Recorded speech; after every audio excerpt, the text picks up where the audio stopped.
Hello friends, नमस्कार, good afternoon all my YouTubers friends. केमती अच्छा बहुत बढ़िया से थे। जगन्नाथ समस्त मंगल करंतु, समस्ते बढ़िया क्रम रुहतु। फ्रेंड्स देखो मुझे गोटे बीट्स उपर जूस बन जानी जोटा आम हेल्थ बहुत ही बढ़िया कम करे। यार भी यार उपकारिता विषय में आपण फास्ट ऑफ ऑल कहूँ। फर्स्ट ऑफ ऑल तो हूँ जो मैं डायबिटीज लो रहे से तो कंट्रोल कर बहुत ही हेल्पफुल करे।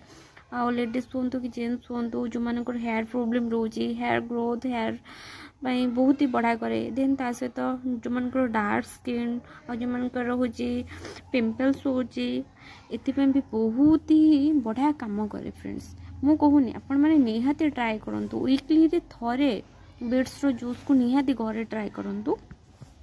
देखो तार हूँ केमती कौन बनाऊँगी देखो। फ्रेंड्स बीट्स को मुझे काटी नहीं जाइए। फर्स्ट ऑफ ऑल ता देहरे मुझे आइस ऐड कर देन ता सहित ब्लैक पेपर पाउडर्स मैंने गोल मरीच ऐड करी मुझे ग्राइंडिंग कर नहीं जाइए। फ्रेंड्स देखो फ्रेंड्स मोर बनाऊँ तादर मुझे लेमन जूस भी ऐड करी।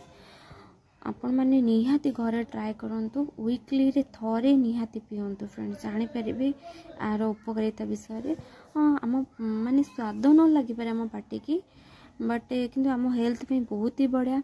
फ्रेंड्स मुझे आपण मानू जदि न भल लगे यार जूसटा कि मात्रा अल्प 3-4 टोपा महू ऐड करके भी पी पारे। मुझे महू ऐड करनी जदि आपण मानू जदि न भल लगे निहाती महू टे ऐड करके पीबे आ जापर यार उपकारिता विषय। समस्ते फ्रेंड्स ट्राए करूँ घरे वीकली थे, बेसी नहीं वीकली थे जापर।